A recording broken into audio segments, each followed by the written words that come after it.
Dans cette vidéo, on va parler de limites de fonctions.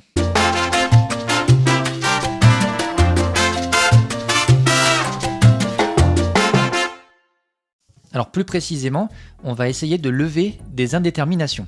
Une première technique qui peut nous aider, c'est la factorisation par le monôme de plus haut degré.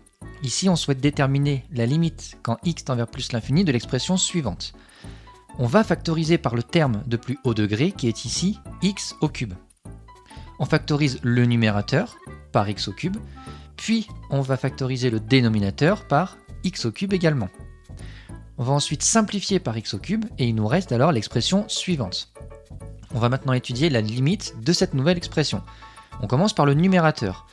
La limite de 1 quand x tend vers plus l'infini, c'est 1. La limite quand x tend vers plus l'infini de 1 sur x au carré, c'est 0, tout comme la limite de 1 sur x au cube. Donc finalement, tout le numérateur va tendre vers 1. En procédant de la même façon, on va montrer que le dénominateur tend vers 3 quand x tend vers plus l'infini. Donc finalement, toute notre nouvelle expression va tendre vers 1 sur 3 quand x tend vers plus l'infini. C'est aussi la limite de notre expression de départ. Alors, graphiquement, qu'est-ce que ça donne ? Eh bien, si on trace la courbe représentative de notre fonction initiale, on voit qu'elle possède une asymptote horizontale d'équation y égale 1 sur 3. Alors, autre type de factorisation, on veut essayer de déterminer la limite de exponentielle de x plus x sur exponentielle de x moins x au carré, quand x tend vers plus l'infini. Et bien ici, on va factoriser par exponentielle de x, à la fois au numérateur et au dénominateur. On va ensuite simplifier notre expression, et finalement, il nous reste cette nouvelle expression. La limite du numérateur par croissance comparée est égale à 0, parce que exponentielle de x va tendre beaucoup plus vite vers l'infini que la fonction qui a x associe x. De la même façon, le dénominateur va tendre vers 1, là encore on utilise la croissance comparée. Donc finalement, notre nouvelle expression tend vers 1, et c'est aussi la limite de notre expression de départ quand x tend vers plus l'infini. Là encore, ça peut se voir graphiquement. Si on trace la courbe représentative de notre fonction de départ, on voit qu'elle possède une asymptote horizontale encore une fois, mais cette fois-ci d'équation y égale 1.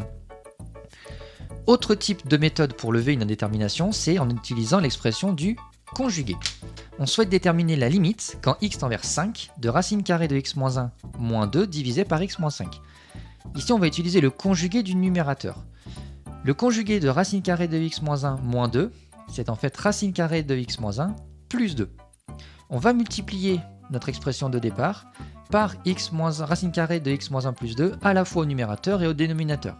Comme ça, on aura multiplié par 1, ce qui n'aura rien changé. On développe notre numérateur, on le simplifie, et il ne reste que cette nouvelle expression. La nouvelle expression tend vers 1 quart quand x tend vers 5, qui est aussi la limite de notre expression de départ. Nouvelle façon de lever une indétermination, c'est en utilisant des comparaisons entre plusieurs fonctions. Ici, on souhaite déterminer la limite suivante. Pour tout x réel, le sinus de x au carré est inférieur ou égal à 1. Donc si je multiplie par moins 1 de chaque côté de l'inégalité, on obtient une nouvelle inégalité. On ajoute x de chaque côté pour finalement obtenir cette inégalité. La limite quand x tend vers plus l'infini de x moins 1, c'est plus l'infini. Or, notre expression de départ est supérieure à x moins 1. Donc forcément, elle aussi va tendre vers plus l'infini quand x tend vers plus l'infini. Et enfin, dernière méthode, c'est le fameux théorème des gendarmes. L'idée ici, ça va être d'encadrer notre expression par deux autres fonctions. Comme on s'intéresse à la limite quand x tend vers plus l'infini, on va supposer que x est un réel strictement positif. Le cosinus de x est compris entre moins 1 et 1. On divise par x sur chacun des trois membres, on peut le faire puisque x est strictement positif. Et enfin, on ajoute 2. On commence par regarder notre expression de gauche. La limite de moins 1 sur x plus 2 tend vers plus l'infini quand x tend vers plus l'infini. De même, la limite de 1 sur x plus 2 quand x tend vers plus l'infini, c'est 2. Donc finalement, on a une expression coincée entre guillemets entre deux autres qui tendent vers 2. Donc forcément, la limite de notre expression de départ quand x tend vers plus l'infini, c'est 2.